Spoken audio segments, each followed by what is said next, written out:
The hospital corridor of the Metro Health Center smelled of antiseptic, cheap wax, and concentrated anxiety.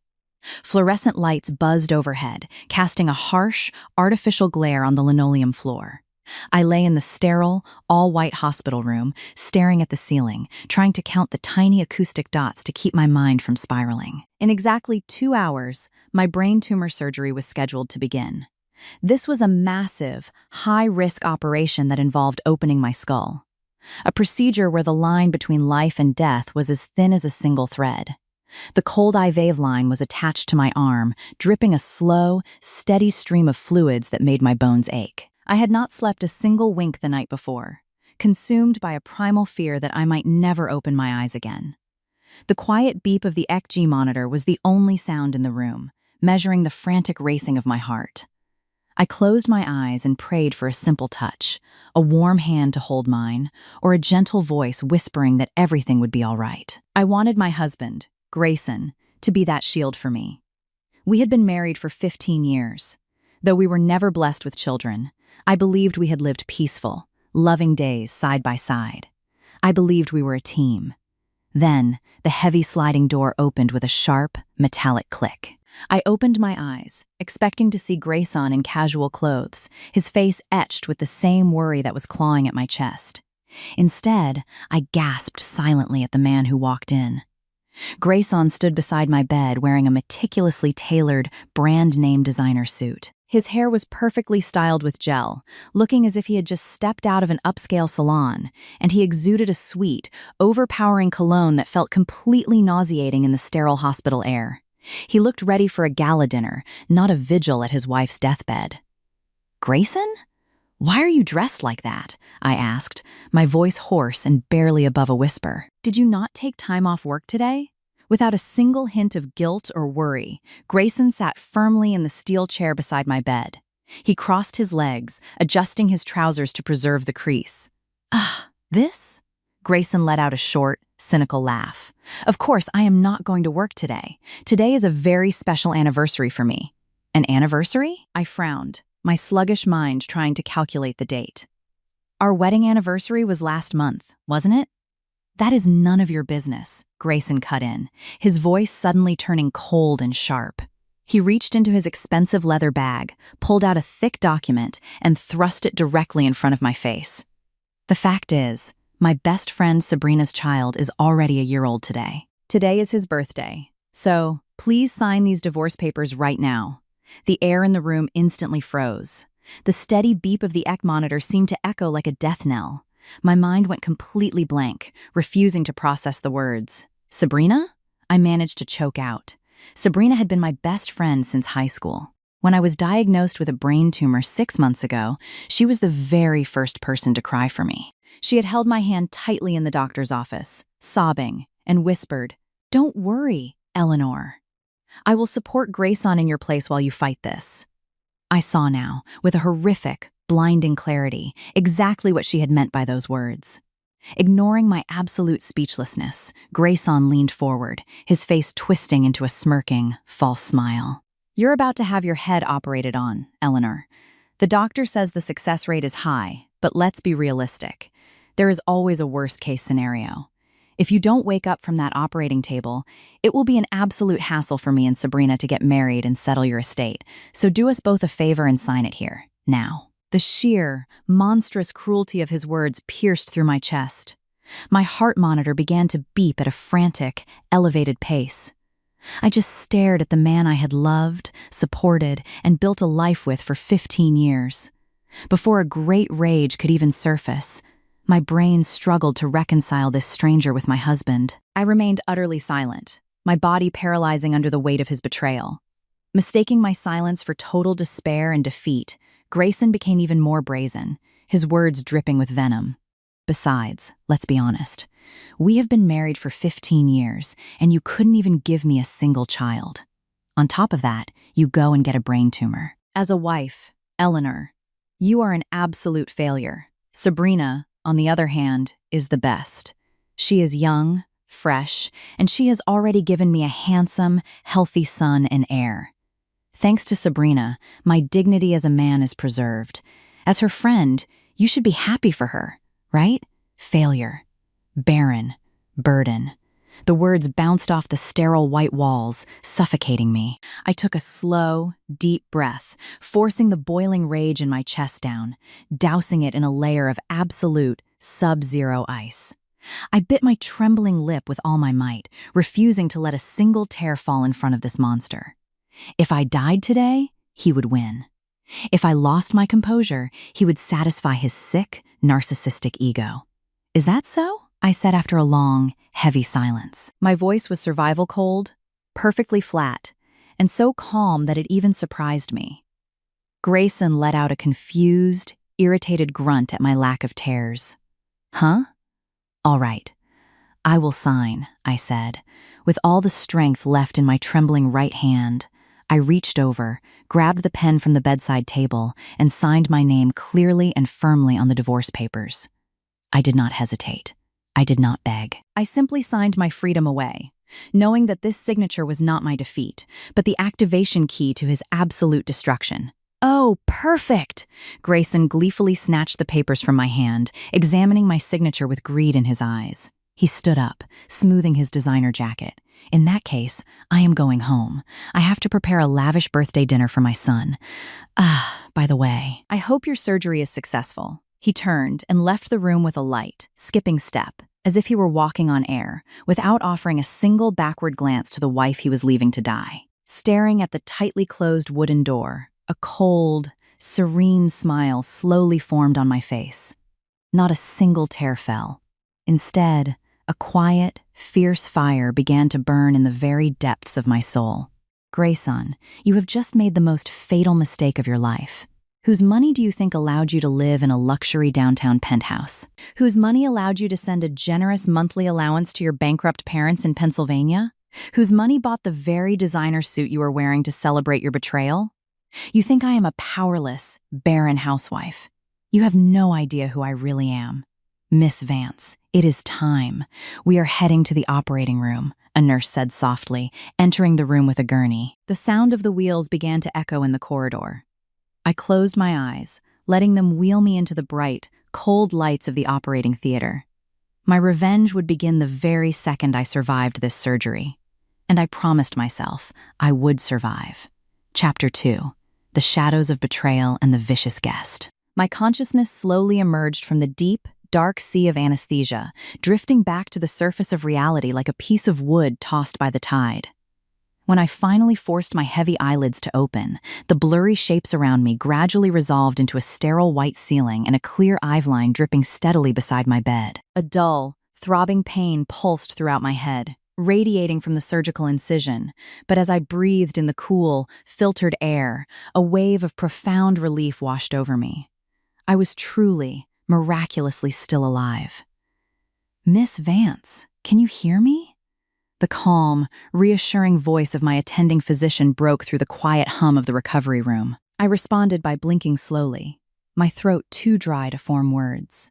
He smiled gently, checking my vitals. The surgery had been an absolute, undeniable success. The life-threatening tumor that had been lodged deep within my brain was cleanly and completely removed, and miraculously, there were no lingering side effects or neurological deficits. The realization that I had survived, that the universe had granted me a second chance at life, did not bring tears. Instead, it crystallized into a quiet, burning determination for revenge. Lying in that hospital bed during my post-operative recovery period, with nothing but the rhythmic beeps of the monitors for company, I had plenty of time to reflect on the 15 years of my married life. My husband, Grayson, was a mid-level manager at a respectable private company. He was a man of average talents and a modest salary. A salary that was barely enough to cover his own personal expenses, let alone pay the rent for our luxury apartment in downtown New York, buy the meticulously tailored designer suits he wore, or fund his expensive nightly outings for drinks. Yet, for 15 years, he had lived like a king, completely blinded by a massive, self-inflicted misunderstanding. He truly believed that this lavish, high-flying lifestyle was all thanks to his own corporate brilliance. He had no idea that every single luxury he enjoyed was funded entirely by my hidden assets. My late father had been a legendary real estate mogul in New York City, building an empire from scratch. As his only child, I had inherited the vast majority of his fortune, including several premium commercial properties and residential buildings. Just from the monthly rental income of these office towers and apartment complexes, I earned a passive six-figure income. I also personally ran a highly successful private investment portfolio. But from the very beginning of our marriage, I chose to hide the true scale of my wealth. I did it to protect Grayson's incredibly fragile, narcissistic ego. I didn't want him to feel inferior or overshadowed by my inheritance, so I played the quiet, submissive role of a simple stay-at-home housewife. To cover our massive living expenses, I quietly transferred large sums of money from my private trust account into our joint bank account every single month. I set it up so that the bank statements made it look as though we were living comfortably solely on Grayson's salary. Because I spent my days reading, translating, and managing my investments quietly from home, Grayson genuinely believed I was a useless parasite clinging to his hard-earned money. The depth of his ingratitude, however, went far beyond our apartment walls. 5 years ago, his parents' small family business in Pennsylvania was on the brink of total, catastrophic bankruptcy. They were drowning in deep debt, pursued by aggressive creditors, and practically living like fugitives. Out of love for my husband, I stepped in. Using my personal trust funds, I paid off their entire $250,000 debt in one lump sum. On top of that, I set up an automatic monthly transfer of $2,500 directly from my private account to theirs, ensuring they could live their retirement years in absolute comfort. Yet, my immense generosity was met only with coldness and disdain. I remembered, with painful clarity, a Thanksgiving dinner we spent at their old, drafty house in Pennsylvania a few years ago. I had spent thousands of dollars to cater a lavish feast for the entire extended family and bought brand new, expensive designer clothes for my in-laws. Yet, as we sat at the dining table, my mother-in-law had looked at me with a sneer, her voice dripping with venom. "Eleanor, you can't even have children, yet you continue to live comfortably off my son's hard work. Why don't you try getting a real job? All of our relatives' wives work to support their households, while you just sit at home like a useless lump." I had remained completely silent, sipping my tea, waiting for my husband to defend me. Instead, Grayson, who was sitting right next to me, let out a cynical, mocking laugh and nodded in agreement with his mother. "It's all right, Mom," Grayson had said, his voice dripping with condescension. "She's like a leech who can't survive without my income. It is only because of my generous, loving heart that I support her. She is a useless wife, I know, but please just tolerate her for my sake. A leech.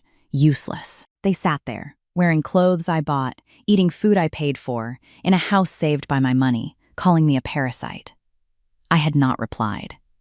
I had simply looked down at my teacup, realizing that they would never know the truth.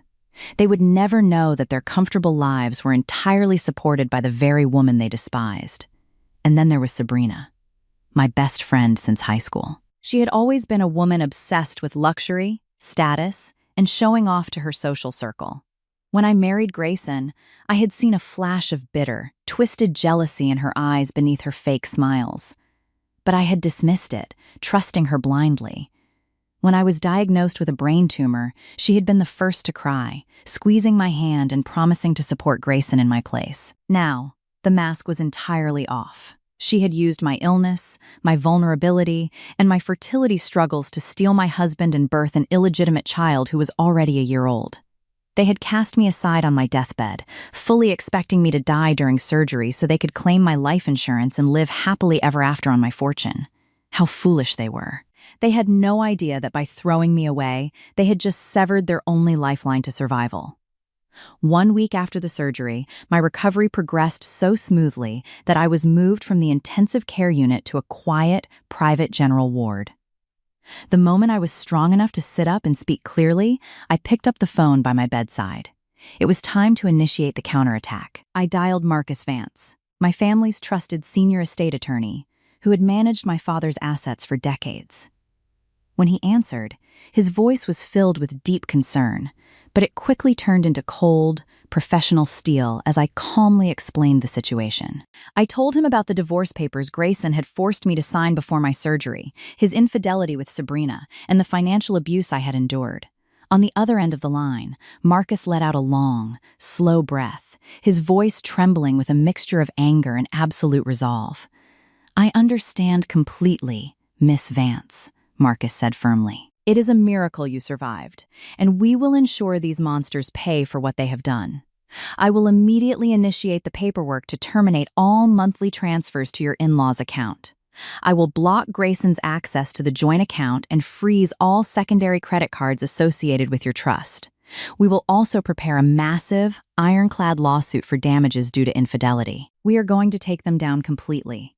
I nodded deeply, a cold, serene smile spreading across my face. "Thank you, Marcus. Let the preparations begin. The countdown to their absolute ruin has officially started." As I hung up the phone and placed it back on the bedside table, a soft, insolent knock sounded on the heavy wooden door of my hospital room. It was late afternoon, and the cold March wind was rattling the window panes. The visiting hours were almost over. "Come in," I said quietly. The door slid open, and a wave of heavy, sickeningly sweet perfume instantly flooded the sterile room, making my stomach turn. Standing at the threshold was a person who should never have been there, the very last person I wanted to see. It was Sabrina. She stood there with a smug, condescending smile, her eyes scanning my hospital gown and my bandaged head with visible amusement. Despite the freezing cold outside, she was wearing a bright, ostentatious pink dress, as if celebrating the arrival of spring early. In her hand, she proudly carried a flashy, brand-new luxury designer handbag. A bag that I knew, with absolute certainty, had been bought with the money from my joint account. "Well, Eleanor," Sabrina purred, her voice dripping with false sympathy as she stepped into the room, her high heels clicking loudly against the linoleum. "You actually survived after all. What a pity." The sheer malice in her first words would have broken any other woman, but I simply adjusted my position in bed, staring at her with a calm, unbothered gaze. The disgust I felt for her was immense, but my mind remained as cold and focused as ice. "Sabrina," I said, my voice completely devoid of emotion. "Why are you here?" She walked over to the bed, dragging the steel visitor's chair with a loud, scraping sound, and sat down unceremoniously, crossing her legs. "Why? Because Grayson told me you signed the papers, of course," she sneered, leaning forward. "I came to make sure you understood that you need to let him go immediately. We have a beautiful, perfect son now.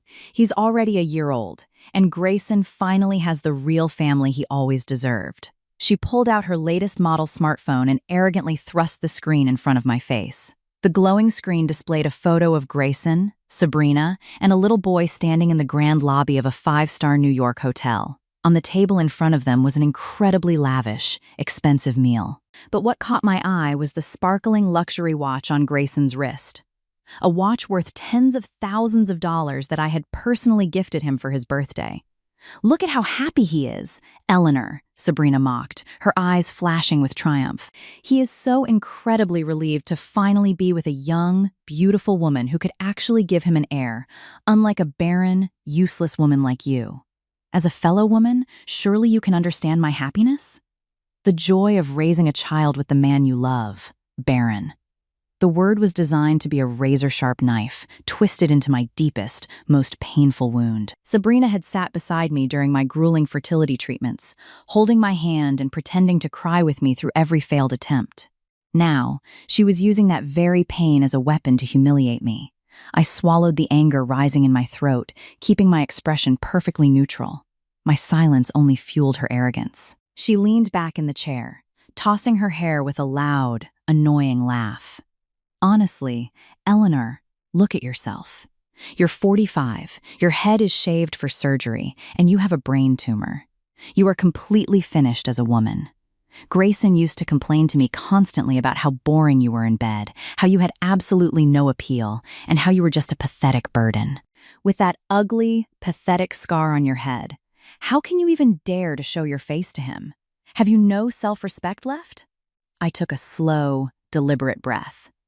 Outside the window, the bare branches of a plum tree swayed violently in the freezing wind, but my heart was even colder. "You have nothing left, Eleanor," Sabrina whispered venomously. "Your youth is gone, Your health is ruined, and the husband you adored belongs to me now. I have taken everything from you. And since you signed those papers so quickly, the three of us can finally be a real, happy family. Oh, by the way, when are you getting discharged? Why do you ask? I inquired, my voice flat. Because Grayson is already packing up all of your useless things in the penthouse, she said with a cruel, delighted giggle. He said he wants our new life to be completely clean, so he is throwing all of your old books, clothes, and trash into black garbage bags to be hauled away. He's calling a moving service this weekend to clear it all out. A faint, cold smile finally touched my lips. That luxury penthouse in downtown Manhattan had been bought entirely in cash using my inheritance. Listing Grayson's name on the deed was merely a temporary, polite gesture to protect his fragile ego, but the actual ownership, the down payment, and the maintenance fees were 100% mine. My lawyer was already drafting the eviction papers. These two pathetic, greedy fools were happily arranging furniture in a house that was about to be locked against them forever. "Do you really think you will be happy, Sabrina?" I asked, my voice carrying a quiet, chilling weight. Sabrina's smile hardened for a fraction of a second, but she quickly recovered, letting out a sharp, defensive laugh. "Of course we will." Grayson is an elite executive at a top-tier firm. He has a massive salary. He buys me whatever designer bags and jewelry I want without a single complaint. I am going to live the most luxurious, perfect life with my son, and there is absolutely nothing a lonely, sick old woman like you can do about it. I almost laughed out loud at her delusion. Grayson's actual salary was barely enough to cover the taxes on that penthouse. The designer bag she was clutching so tightly and the expensive hotel lunch she had bragged about were all paid for by the money flowing directly from my trust. "In that case," I said, my voice turning ice cold, "enjoy it while you still can." Sabrina's face flushed with anger at my lack of despair. She stood up abruptly, her high heels clicking sharply as she prepared to storm out of the room. "You are just a bitter, sore loser, Eleanor! Enjoy rotting in your lonely, pathetic old age. And don't bother asking for alimony or damages. We won't pay you a single penny." She turned toward the door, her hand grasping the metal handle. But just before she pulled it open, she stopped. A deeply wicked, twisted smile spreading across her face as she turned back to look at me one last time.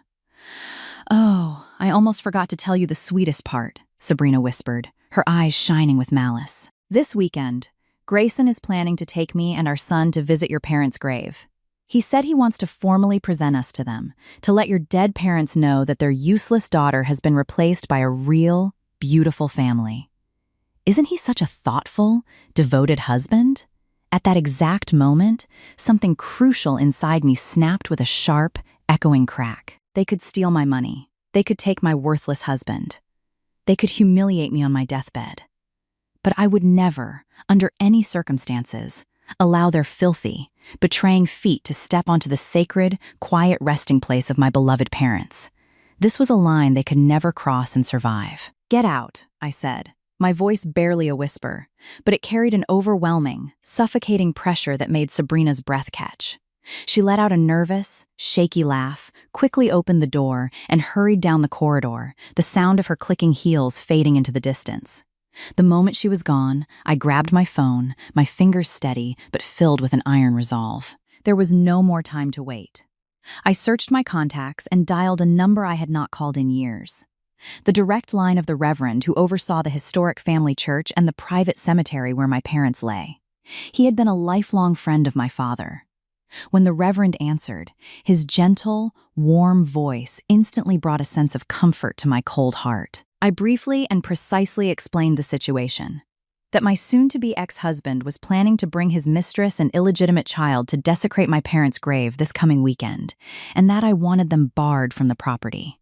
On the other end of the line, the Reverend's breath hitched, and when he spoke, his voice was trembling with a deep, righteous fury. "What an incredibly insolent, wicked man," the Reverend growled.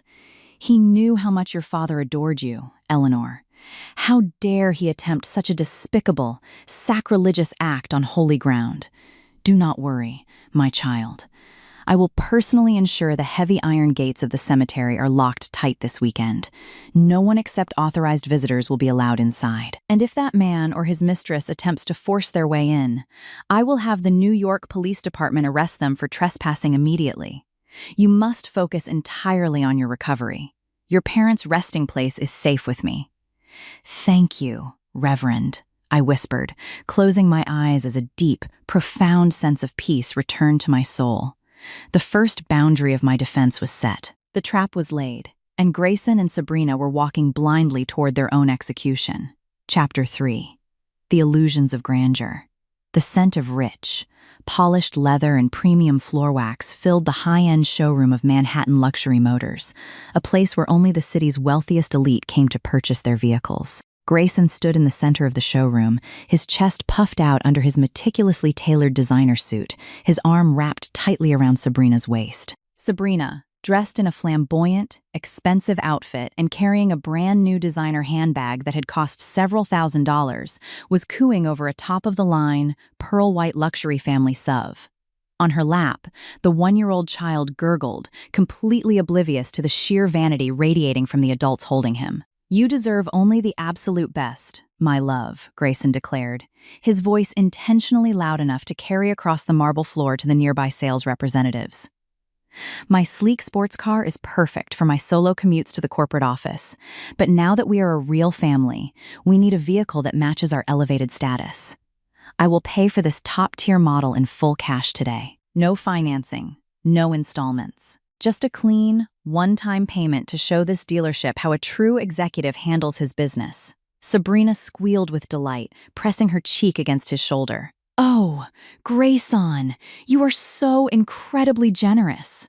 Unlike that boring, barren woman who kept you trapped in her lifeless world, you actually know how to treat a real woman. I can't wait to show this car off to all my socialite friends." A snobbish sales associate, wearing a sharp suit and a professional, deferential smile, approached them with a silver tray holding a wireless payment terminal. "An excellent choice, Master Collins. This model is our crown jewel, complete with custom leather stitching and state-of-the-art security features. The total, with tax and registration, comes to $185,000. How would you like to settle the balance today?" "On this," Grayson said with supreme confidence, pulling a gleaming, black titanium credit card from his designer wallet. The card was linked directly to the joint account that Eleanor had quietly funded for 15 years. Handoff was done with a dramatic, sweeping motion, a physical manifestation of his unchecked arrogance. "Run it through, and make sure the detailing is flawless before we drive it off the lot." "Of course, sir," the associate murmured, inserting the card into the reader. Grayson waited, his chin tilted upward, a smug smile playing on his lips. Sabrina clutched his arm even tighter, her eyes shining with greed. But then, a sharp, repetitive beep cut through the quiet classical music playing in the showroom. The sales associate's brow furrowed slightly. He stared at the glowing screen of the terminal, then looked up at Grayson with a sudden, noticeable cooling of his professional warmth. "I'm sorry, Master Collins, but the transaction has been declined." Grayson's smile froze. "Declined? Don't be ridiculous. There is easily a multi-million-dollar limit on that card. Your machine must be malfunctioning. Swipe it again." "Of course, sir. Let me try once more," the associate said, his tone now carrying a subtle, humiliating edge of skepticism. He swiped the card a second time. The terminal beeped sharply again, displaying the exact same error message. Transaction declined. Insufficient funds account frozen. "It's declined again, sir," the associate said, his voice now flat, loud enough for a couple of other wealthy patrons nearby to turn and whisper. "Perhaps you have another card, or would prefer to arrange a bank wire." Grayson's face flushed a dark, angry red. He could feel the judgmental stares of the sales staff and the whispers of the onlookers digging into his thin, fragile ego. He pulled out his debit card. The one he believed held his massive corporate salary, but which was actually tied to the same frozen joint pool. "Try this one. This is my primary executive account. There is no way this card fails." The associate ran the debit card. Within seconds, the machine let out another mocking beep. "Declined." Sabrina's smile vanished, replaced by an expression of sharp annoyance. Grayson, what is going on? You promised me we were getting this car today. I already posted a picture of the showroom on my social media. This is incredibly embarrassing. Shut up for a second. Sabrina, Grayson hissed, his embarrassment turning into a boiling, uncontrollable rage. He snatched the cards back from the sales associate's hand, his fingers trembling with humiliation. There is a temporary bank error. I will handle this immediately. Keep the car ready. I will be back tomorrow to pay for it. Without waiting for a response, Grayson grabbed Sabrina's arm and practically dragged her out of the showroom, his leather shoes squeaking loudly on the polished floor. Once they were back inside his sports car, Grayson slammed his hands against the leather steering wheel, letting out a primal scream of frustration. His heart was pounding violently, his mind racing in a dark, panicked spiral. He had never been humiliated like this in his entire life. He was an elite manager, a rising star in the corporate world, yet he had just been treated like a penniless fraud in front of his mistress and the elite sales staff of New York. "It's her," Grayson growled, his eyes turning wild and bloodshot as he stared at the dashboard. "It has to be that useless, barren leech. Eleanor. She must have done something to the accounts." He snatched his phone, his thumb stabbing the screen violently as he dialed Eleanor's number. He didn't care that he was drunk on his own self-importance, or that she was currently recovering in a sterile hospital bed after having her skull opened for brain surgery. All he cared about was his money, his pride, and his unchecked desire to crush the woman who dared to inconvenience him. At the Metro Health Center, the afternoon sun was beginning to cast long, golden shadows across my quiet, white-walled room. I was sitting up in bed, sipping a cup of warm chamomile tea that Mistress Gable had prepared for me. My physical recovery was progressing at a miraculous pace. The dull, throbbing pain in my head was entirely gone, replaced by a profound, cold clarity. But I was not alone. Sitting in the high-backed steel chair next to my bed was a distinguished, silver-haired gentleman in a bespoke charcoal gray suit. It was Arthur Davenport, the prestigious president and chief executive officer of Vanguard Enterprises, the very company where Grayson worked as a mid-level manager. Davenport was a long-time, loyal friend of my late father, and his face was currently etched with deep worry and immense respect as he looked at me. "Eleanor, my dear, I came the moment I heard about your surgery," Mr. Davenport said, his voice warm and grandfatherly. "Your father was like a brother to me, and knowing you had to go through such a horrific ordeal alone breaks my heart. If there is anything, absolutely anything, the company or I can do for you, you only need to say the word." "Thank you, Arthur," I replied, offering him a serene, appreciative smile. "Your presence here is comfort enough. The surgery was a complete success, and I feel stronger than I have in years, before Master." Davenport could speak again. The quiet of the room was shattered by the loud, aggressive ringing of my phone. The screen flashed with Grayson's name. Davenport frowned, noticing the sudden, icy stillness that came over my expression. "Is that your husband? Why on earth is he calling you with such urgency? He should be by your side, not calling you from afar." "Let's find out together, Arthur," I said softly, my voice devoid of any warmth. I swiped the screen, answered the call, and immediately pressed the speakerphone button, placing the device gently on the overbed table. "Eleanor, you useless, brain-damaged piece of trash!" Grayson's voice exploded from the speaker, raw, shrill, and trembling with an absolute, narcissistic fury. The contrast between my calm, serene room and his toxic, screaming rage was jarring. "What did you do to my credit cards? Every single one of my accounts is declined. I was just humiliated at the luxury car dealership in front of everyone. Unblock my money right now. You barren leech, Master." Davenport's jaw dropped in absolute shock. His eyes widened, his hands clenching into tight, trembling fists as he listened to his employee speak to me. The daughter of his late benefactor. With such sickening, abusive disrespect. He made a move to grab the phone, but I gently raised my hand, silently signaling him to remain quiet and listen. "I don't know what you are talking about, Grayson," I replied, keeping my voice perfectly even, flat, and entirely calm. "Perhaps there is a bank error. You should check with the teller tomorrow." "Don't play dumb with me, you pathetic waste of space," Grayson screamed, his voice cracking with rage. You did this on purpose. You're jealous because I have a beautiful, young woman who actually gave me an heir, while you're just a barren failure rotting in a hospital bed. If you don't unblock my cards by tomorrow morning, I swear to God, I will come to that hospital room and beat you senseless. You should have just died on that operating table. Eleanor, you are nothing but a parasite living off my hard-earned executive salary.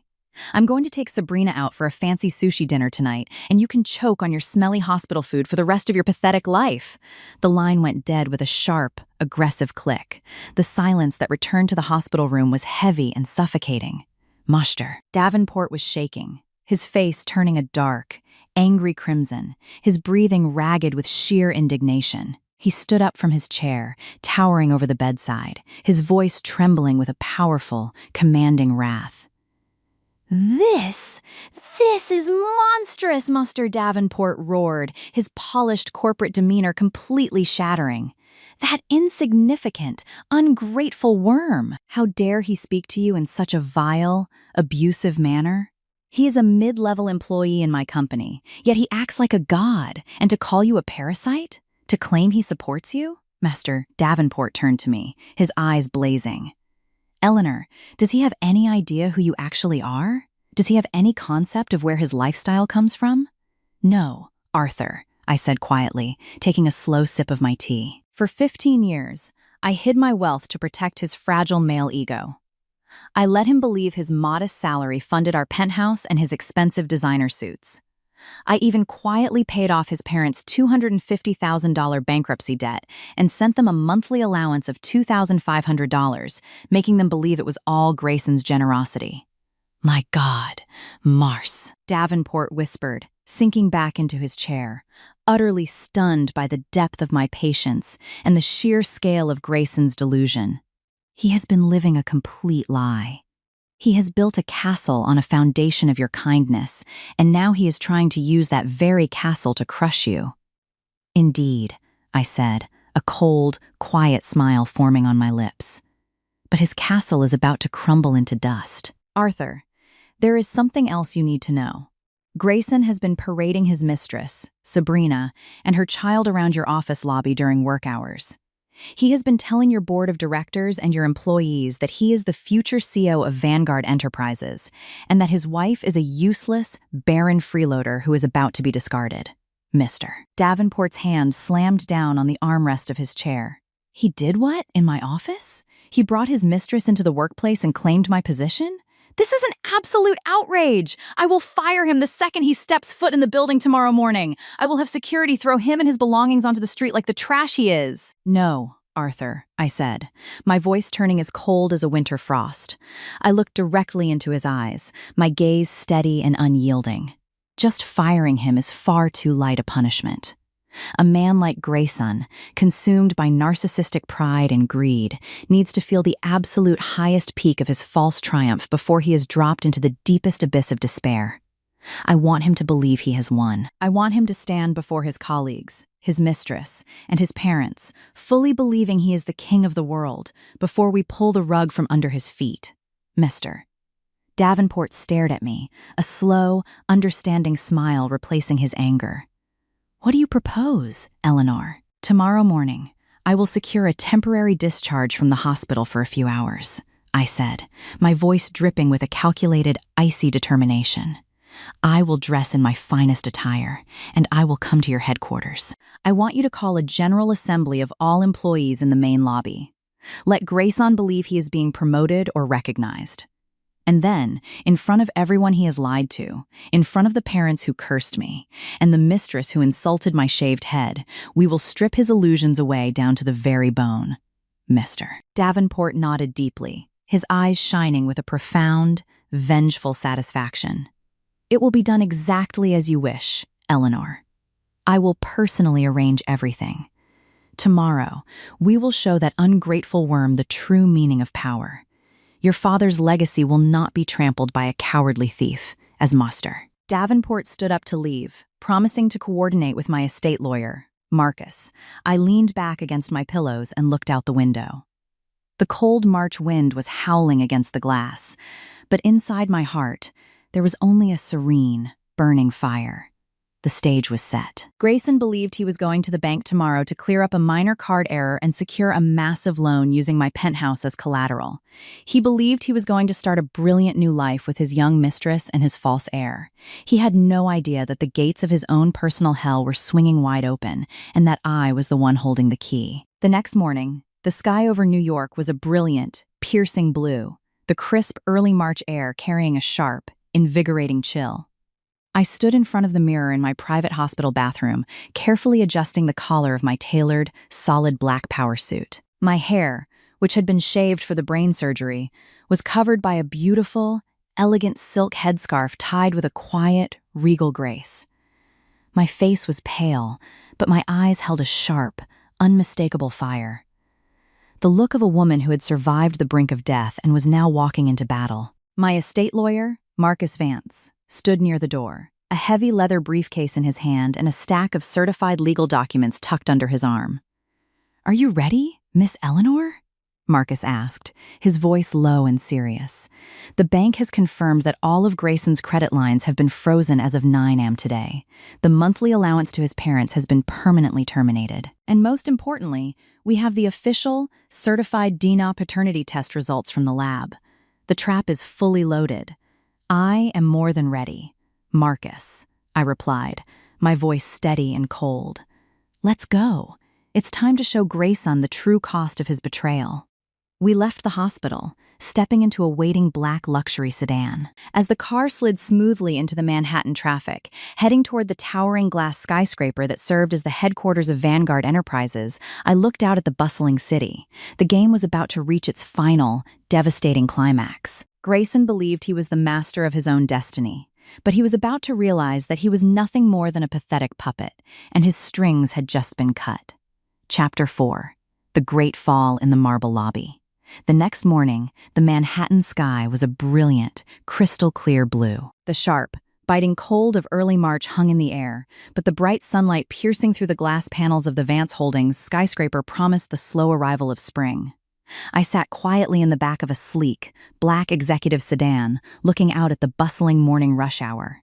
I had secured a temporary medical discharge from my physician for a few hours. Although my head still throbbed slightly under the neat white bandages concealed beneath a soft cashmere beanie, my mind had never been clearer. My posture was upright, my breathing calm, and my heart completely at peace. Sitting next to me was Arthur Davenport, the president and CEO of the firm where my husband worked. He spent the entire ride nervously dabbing cold sweat from his forehead with a monogrammed handkerchief, repeatedly murmuring apologies for the disgraceful behavior of his employee. I merely smiled, telling him that the curtain was about to rise on a very necessary drama.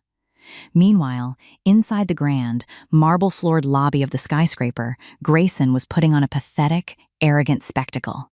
He had brought Sabrina and the 1-year-old baby directly into the high-traffic lobby during the peak morning rush.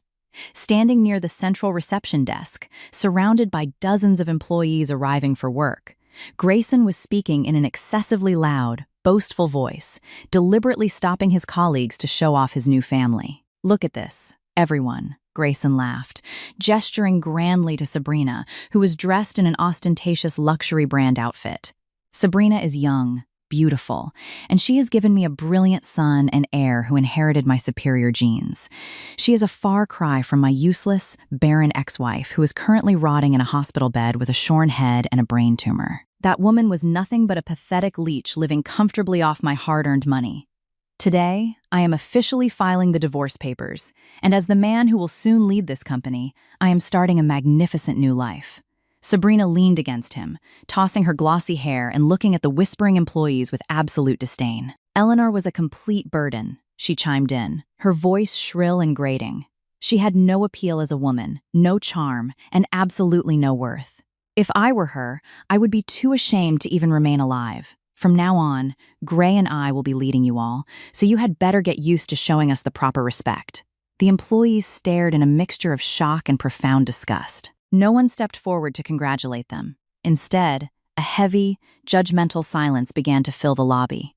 But Grayson and Sabrina, completely blinded by their narcissistic delusions, mistook the silence for awe. Suddenly, the heavy glass automatic doors slid open, and a middle-aged couple rushed into the lobby. It was Helen and Audrey, Grayson's mother and sister, who had traveled in a panic from Pennsylvania. Their hair was disheveled, their clothes wrinkled, and their faces pale with sheer terror. "Grayson!" Helen shrieked, running toward her son and grabbing his arm. "It is an absolute emergency! Since 9 o'clock this morning, all of our business accounts have been frozen. Scary men from the debt collection agencies have surrounded our house, threatening to seize everything. And the monthly allowance of $2,500 that usually arrives like clockwork did not transfer to our account. What is going on? If this continues, we will be ruined by tonight." Grayson frowned, clicking his tongue in irritation at being interrupted in front of his colleagues. "Mom, what are you talking about?" he muttered, trying to keep his voice hushed. "I left all the household transfers and allowance details to that useless Alara. She must have become senile or incompetent in her hospital bed. Don't worry about it. I am the future president of this firm. I don't need to rely on petty corporate budgets. I will pay off all your debts with my own vast personal assets." With a smug, theatrical flourish, Grayson pulled out his gold credit card from his designer wallet and handed it to Sabrina. "Go to the front desk or call our bank," he said boastfully. "Tell them to clear whatever minor transaction holds they have. I am buying a luxury family sub today anyway, in full cash." But as Sabrina tried to make a call, her face slowly drained of color. "Gray," she whispered, holding the phone out with a trembling hand. "The bank automated line says this card has been restricted and flagged for immediate cancellation. And our joint account, it says the balance is only $342. "What?" Grayson gasped, his voice cracking. "That is impossible! The card is just malfunctioning! Hey, you there!" He barked at a nearby junior employee.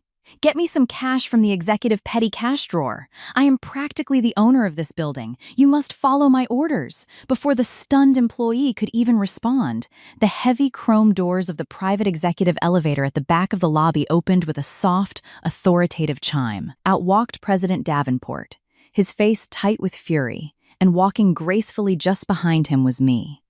I wore a perfectly tailored, sharp black business suit that emphasized my slim, elegant frame. My face was free of heavy makeup, radiating a serene, icy power that commanded the attention of everyone in the room. The moment the employees spotted me, a wave of whispers swept through the crowd, and a straight, respectful path cleared immediately before me. Grayson stared at me, his mouth falling open in utter bewilderment. "Eleanor?" he stammered, before his arrogant smirk quickly returned. "You ran away from the hospital? What, did you bring the director here to beg me for forgiveness because I blocked your petty lifestyle? Are you that afraid of being discarded? It is too late, you barren parasite. Even if you get down on your knees and grovel in front of my entire office, I will never take you back." Beside him, Sabrina clutched her designer handbag, laughing mockingly. "Eleanor, I don't know how pathetic you have to be to come crawling here," she sneered. "But Gray is completely mine now. Quickly hand over all your assets as compensation for wasting his youth and disappear from our glorious new life." Helen also stepped forward, her eyes bulging with greed and anger. "Eleanor, how dare you stop our monthly allowance? You are the wife of my eldest son. It is your absolute duty to support us. Prepare $250,000 in cash right now, or we will be destroyed by the loan sharks." The dozens of employees watching the scene held their breath, horrified by the sheer, unbridled malice of Grayson's family. Yet, I did not flinch. I did not raise my voice. I simply looked at the four of them with a gaze of profound, frozen pity. "Enough!" Arthur Davenport's voice boomed through the marble lobby like a clap of thunder, causing Grayson, Sabrina, and Helen to jump back in shock. "Grayson, you absolute, ungrateful fool!" Davenport roared, his body trembling with rage. "You have no idea to whom you are throwing those disgraceful insults. A leech? A parasite? How dare you speak such vile words to the most esteemed benefactor of this entire corporation?" Grayson blinked, his sycophantic smile faltering. "Master President? What do you mean? I was just telling the truth about my crazy housewife of an ex-wife. She lives off my hard work." "Silence!" Davenport cut him off, taking a deep breath before projecting his voice so that every single person in the lobby could hear him clearly. "Everyone, listen to me very carefully. Eleanor Vance is not an ordinary housewife. She is the sole legal owner of this entire skyscraper that we lease as our corporate headquarters. A collective gasp echoed through the lobby. Grayson's face instantly turned a sickening shade of gray. Not only that, Davenport continued, his eyes drilling into Grayson. Miss Vance is the majority shareholder of our parent company. Since her late father's time, her family's private trust has funded our expansion. The very survival of this firm depends entirely on her goodwill. And you, a mere mid-level manager, had the audacity to bring your mistress into her building and call her a parasite? This is a joke, Grayson whispered, his knees visibly shaking as he clutched his briefcase to his chest. Mr. President, you have been brainwashed by her lies. She is a poor housewife. I am the one who pays the rent for our penthouse. I am the one who supports her. At that moment, the heavy click of leather shoes approached from the entrance. My estate attorney, Marcus, walked in with a cold, professional air. He reached into his leather bag, pulled out a thick stack of certified documents, and slapped them directly onto the marble reception desk in front of Grayson. "Master Collins," Marcus said, his voice flat and intimidating. "I suggest you look at these. Here are the certified deeds to the Midtown penthouse, bought entirely in cash by Eleanor Vance before your marriage. Your name on the title was nothing but a temporary formality to protect your fragile ego. And here are the bank statements proving that the joint account you used to buy your suits, your fancy dinners, and your luxury watches was funded entirely by automated monthly transfers from Miss Vance's private inheritance trust. Your actual salary was barely enough to cover your own sports car insurance." Grayson stared at the documents, his hands trembling so violently that he dropped his briefcase, spilling corporate papers across the floor. He read the certificates greedily, the reality of his complete financial insignificance sinking into his chest like a physical blow. "So, my credit card," he stammered, his voice dropping to a pathetic, terrified whisper. "Yes," I said, taking a slow, calm step toward him. My voice was as cold and sharp as the March wind outside. "I stopped all automated transfers to the joint account at 9 o'clock yesterday morning. Your card is nothing but a useless piece of plastic now. You have no money, Grayson. You never did." Upon hearing this, Helen let out a hysterical shriek, rushing toward me with her fingers clawed. "Wait, so the person who paid off our $250,000 debt 5 years ago, the person who sent us $2,500 every single month to keep our business afloat, it wasn't our brilliant son? It was you?" I looked down at her, my expression completely serene. "Yes, Helen. The barren failure, the useless leech you so thoroughly despised, was the only reason you weren't sleeping on the streets. But yesterday, you officially declared that I was no longer a part of your family. The monthly transfers are gone forever. I suggest you ask your brilliant, elite son to pay off those loan sharks who are currently waiting at your front door." Helen's eyes rolled back in sheer horror, and she collapsed limply into the arms of her daughter Audrey, both of them trembling with a cold, paralyzing fear. Sabrina, realizing that her entire dream of marrying a wealthy CEO was crumbling into dust before her eyes, let out a furious, animalistic scream. She turned on Grayson, grabbing his expensive lapels and shaking him violently. "You liar," Sabrina shrieked, her manicured nails digging into his skin. "You told me you were an elite executive! You told me you were rich! You told me you bought that penthouse! You are nothing but a penniless, pathetic fraud! You made me leave my comfortable life for a debt-ridden loser! Sabrina, calm down!" Grayson cried out, his voice thin and desperate as he tried to push her away. "I didn't know. Eleanor deceived me. I am still an executive here. I still have my position." "You do not," President Davenport interrupted coldly. "As of this very moment, Grayson, you are dishonorably discharged from this company. We have launched a full investigation into your recent attempt to fraudulently use Miss Vance's property as collateral for an unauthorized corporate loan, as well as several discrepancies in your department's expense reports. The police have already been notified. Dishonorably discharged." "Police," Grayson whispered, his eyes widening in complete, unadulterated ruin. But I was not finished. There was one final, devastating truth that needed to be laid bare. I looked at Marcus, and with a slight nod, he pulled a sealed brown envelope from his briefcase. "Sabrina," I said softly, my voice cutting through the silent lobby, You came to my hospital bed to gloat about your young, fresh son, the boy who supposedly inherited Grayson's superior blood. But you made a major mistake when you left your child's hairbrush at the penthouse during your secret visits. Sabrina froze, her hand dropping from Grayson's lapels as her face turned a horrific, ashen gray. What? What are you talking about? She whispered, taking a slow step backward.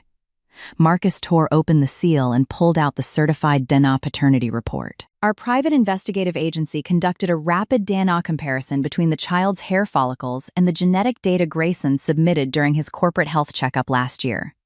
The results are absolute. There is a 0% probability of paternity. This child is not Grayson's.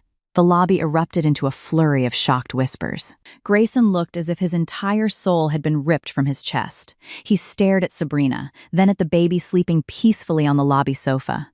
Sabrina, he gasped, his voice trembling with a sickening realization. It's a lie, right? He is my son. I gave you thousands of dollars every month for his elite nursery, his clothes, his medical care. He is my heir. Sabrina, realizing she had absolutely no cards left to play, suddenly let out a sharp, cynical laugh. She tossed her hair, looking down at Grayson with complete contempt. Your heir? She sneered, her voice dripping with venom. Do you really think I would have a child with a boring, low-paid, middle-aged manager like you? This baby is the son of the lead promoter at my favorite nightclub in Manhattan, but he ran away because he had no money, so I needed a rich, stupid fool to fund my luxury lifestyle. You were so incredibly desperate to prove your masculinity. You believed every single lie I fed you. You are a pathetic, useless idiot, Grayson. With a roar of pure, unbridled madness, Grayson lost the last remaining shred of his sanity.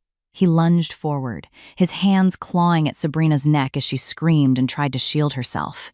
You gold-digging snake! Grayson screamed, his face flushed a dark, violent red. I gave up my wife for you! I gave up my career! I ruined my life for another man's child! I will kill you! The lobby descended into absolute chaos. Grayson and Sabrina were clawing, scratching, and screaming at each other on the polished marble floor like wild dogs, while Helen and Audrey wailed in the background, completely ignored by the disgusted employees. Suddenly, the heavy automatic doors opened once again, and a flamboyant young man in an expensive, loud designer suit entered, flanked by 3 towering, muscular henchmen. He scanned the chaotic lobby and immediately locked his cold, serpentine eyes on Sabrina. Oh, there you are, Sabrina! The man laughed wickedly, his voice dripping with menace. I saw your lovely social media post about marrying a rich director and living in a mansion.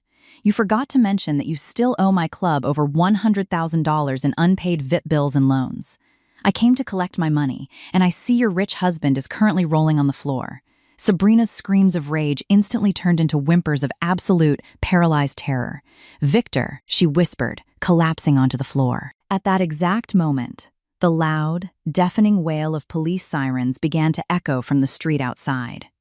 The bright, flashing red and blue lights pierced through the glass facade of the lobby, casting eerie, shifting shadows across the marble floor. Several uniformed police officers entered the lobby with tense, authoritative expressions, carrying silver handcuffs that gleamed coldly in the morning sun.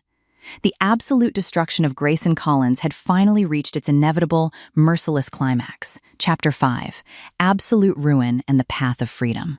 The loud, wailing sirens of the NYPD patrol cars slowly faded into the distance, swallowed by the relentless, roaring hustle of the Manhattan streets. In the grand, marble-floored lobby of the Vance Tower, a heavy, almost sacred silence descended. Dozens of employees stood completely frozen, their eyes wide as they stared at the entrance doors where Grayson, just moments ago, had been dragged away in handcuffs, screaming, sobbing, and begging for a mercy he had never once shown to me. The flamboyant thug, Victor, had also departed, his beefy henchman dragging a hysterical, weeping Sabrina and her fatherless child back into the dark underworld to pay off her massive, fraudulent debts. My former in-laws, Helen and Arthur, lay in a heap on the designer sofas, utterly catatonic, their faces drained of all blood as they realized that the golden goose they had spent 15 years plucking was not only gone, but had just handed them a legal death warrant of $350,000. I stood in the center of the lobby, my back perfectly straight, my breathing calm and even. The sharp morning wind of early March blew through the open glass doors, cooling my face and ruffling the lapels of my tailored black suit. I looked down at the floor, where Grayson's expensive, leather-bound briefcase lay open, its corporate papers scattered like useless autumn leaves across the polished stone. For 15 years, I had walked on eggshells to protect that man's fragile ego. I had hidden my wealth, my power, and my inheritance, playing the role of a quiet, obedient housewife just so he could feel like the king of his own tiny, pathetic world. And in return, he had tried to sign away my life while I lay on a brain surgery bed, plotting to dance on my parents' graves with his gold-digging mistress. But today, the illusion was shattered. The mask of kindness had been stripped away, revealing the cold, unyielding armor of Eleanor Vance. Miss Vance, President Arthur Davenport said, stepping forward with deep respect, his voice trembling slightly with residual anger and profound relief. I cannot begin to express my deepest apologies for the sheer insolence of that man. To think that we harbored such a parasite under our roof, and that he dared to insult our main shareholder and landlord in such a vile manner. It is a stain on this entire institution. I assure you, the legal team will cooperate fully with the police. We will prosecute his embezzlement and attempted loan fraud to the absolute limit of the law. I turned to look at Muster. Davenport, a faint, genuine smile gracing my lips for the first time in days. "Thank you, Arthur," I replied, my voice steady and resonant. "Your swift action today has proven your loyalty to my father's legacy. Do not worry about the company. Now that the rot has been excised, Vanguard Enterprises will reach heights it has never seen before. Please proceed with the quarterly reports as scheduled. I must return to my recovery." "Of course, Miss Vance.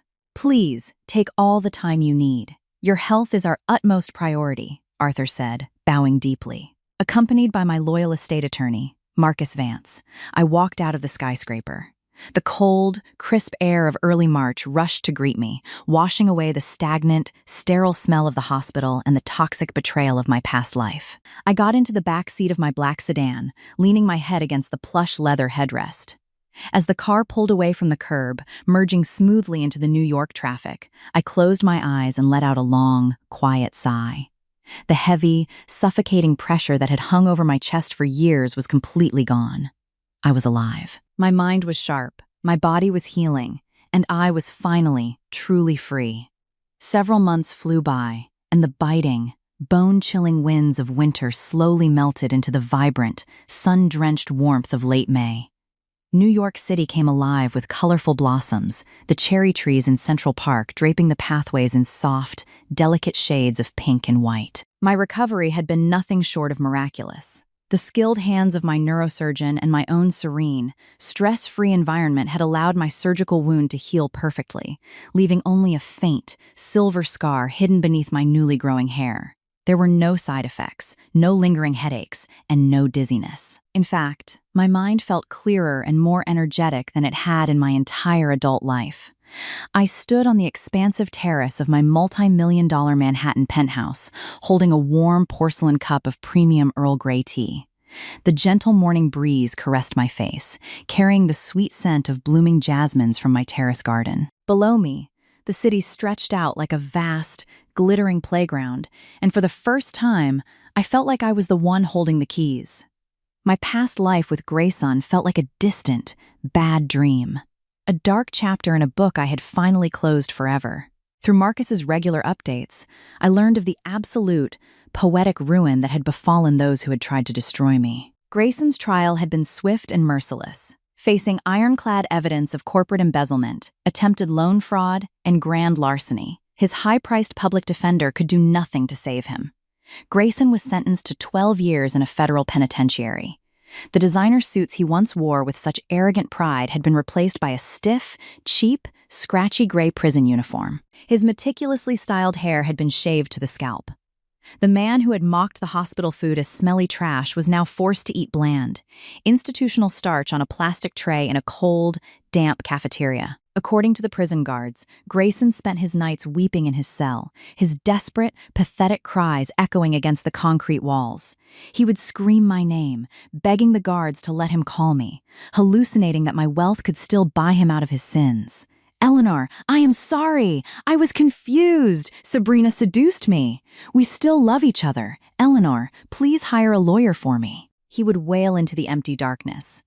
But his cries met only the cold, cynical laughter of the guards and the silent, unyielding passage of time. And even if he were to survive his 12-year sentence, his nightmare would not end there. The $350,000 joint guarantor debt, which he had arrogantly signed without reading to show off to his mistress, was currently being held by my investment firm. With interest piling up daily, Grayson would face a lifetime of relentless debt collection and financial ruin from which even bankruptcy could never legally shield him. Sabrina's end was equally tearing down and tragic. Her desperate gamble to hook a wealthy CO had blown up in her face, revealing that her golden ticket was nothing but an incompetent, penniless fraud. Victor, the ruthless nightclub owner and the actual biological father of her child, showed her no mercy. To recover the $100,000 she had swindled from him, he seized her luxury bags, her expensive jewelry, and every single branded item Grayson had bought her with my money. She was stripped of her glamorous socialite lifestyle and dragged into the dim, seediest corners of the New York nightlife, forced to work grueling, degrading shifts under Victor's watchful eye just to pay off the principal of her debt. Her youth and beauty, which she had once used as a weapon to sea-nuke my fertility, quickly withered under the weight of hard labor, stress, and cheap makeup. She was now living in a cramped, vermin-infested studio apartment, terrified to even look in the mirror, haunted by the realization that she had traded her lifelong friendship and a comfortable life for a living hell. Her baby, whom she had neglected and used merely as a tool for financial blackmail, was placed in a reputable state foster home under the supervision of Child Protective Services, far away from her toxic influence. As for my former in-laws, Helen and Arthur, their greed had completely dismantled their comfortable retirement. My legal team had executed a swift, merciless foreclosure on their home and land in Pennsylvania to recover the unpaid debt. They were evicted from the house they had lived in for 40 years, left with absolutely nothing but their empty pride. Now, they lived in a dilapidated, drafty wooden apartment on the outskirts of Scranton, forcing their frail, elderly bodies to work as manual street sweepers and office cleaners just to afford bread and water. Helen, the woman who had stood in my penthouse and cursed me as a barren jinx while praising Sabrina, was now forced to bend her aching spine, picking up the dirty trash thrown by wealthy strangers on the very streets she once walked with an arrogant chin. At night, shivering under thin, cheap blankets, they would cry and regret the $2,500 monthly allowance I had so generously provided for 5 years, an abundance they had repaid with poison. I took a slow sip of my tea, feeling a profound sense of peace. My heart did not waver, nor did I feel a single ounce of malice or regret. They had dug their own graves with the shovels of their own greed, and the universe had simply allowed them to lie in it. But there was still one final, sacred duty I had to perform to close this circle of my life. On a quiet, sun-drenched afternoon, I ordered my driver to take me to the historic Sant, Jude's churchyard in the quiet, rolling hills of upstate New York. It was the sacred place where my late father and mother lay in eternal rest. The cemetery was beautiful in late May, the towering oak trees swaying gently in the warm breeze, casting dancing shadows over the ancient, beautifully carved stone mausoleums. I walked slowly down the stone pathway, carrying a large bouquet of fresh, white lilies and blooming cherry blossoms. The quiet, serene atmosphere of the churchyard wrapped around me like a warm, comforting embrace.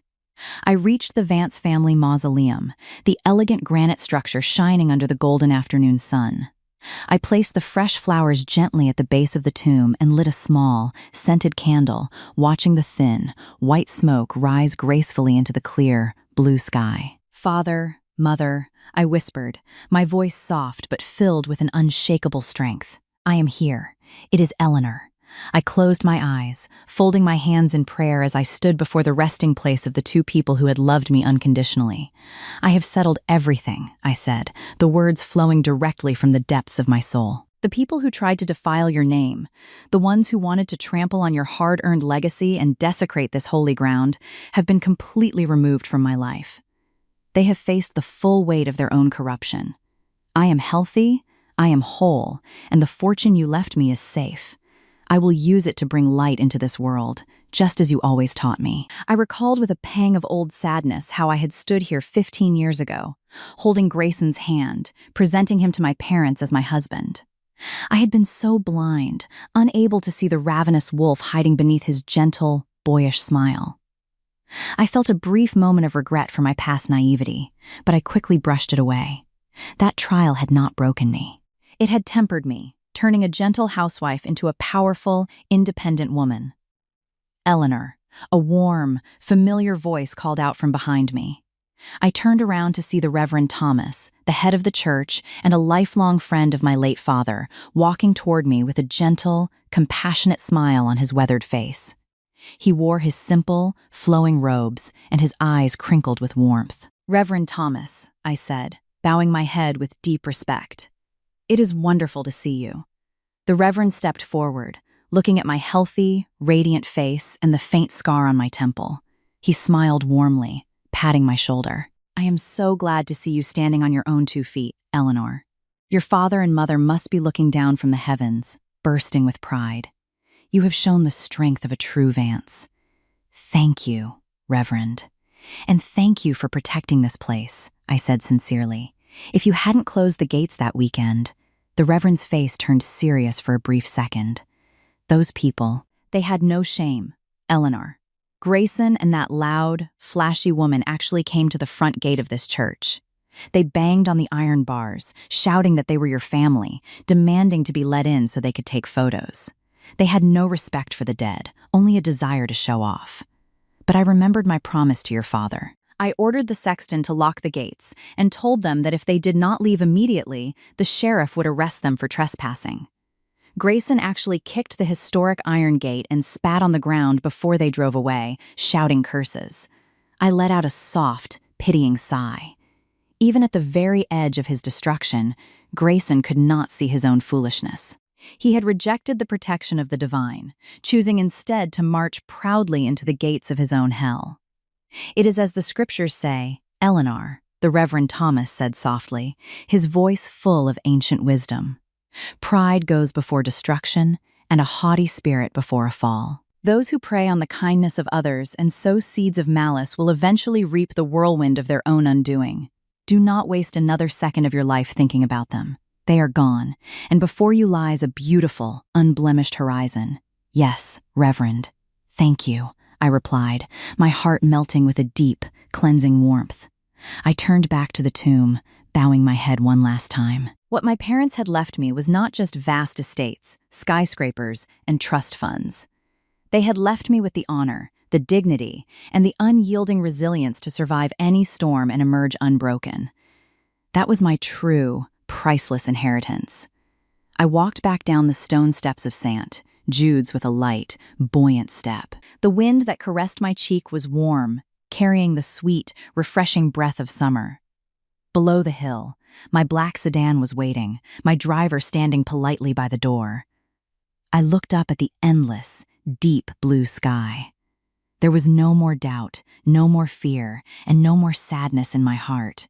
By losing a deceptive, toxic husband, I had gained the priceless, magnificent wings of absolute freedom. Whether Grayson was weeping on the cold concrete of his prison cell, or Sabrina was working herself to exhaustion in the shadows of the night, it was no longer my concern. Their world was dead to me, a distant shore I had left behind. My life was beginning anew today, a beautiful, brilliant story written with my own hands, completely free of any blemish. I stepped into the car, and as we drove away past the rows of fully bloomed cherry trees, I looked forward into the shining, limitless horizon, ready to embrace the bright and prosperous future that stretched out as far as the eye could see under the beautiful spring sky.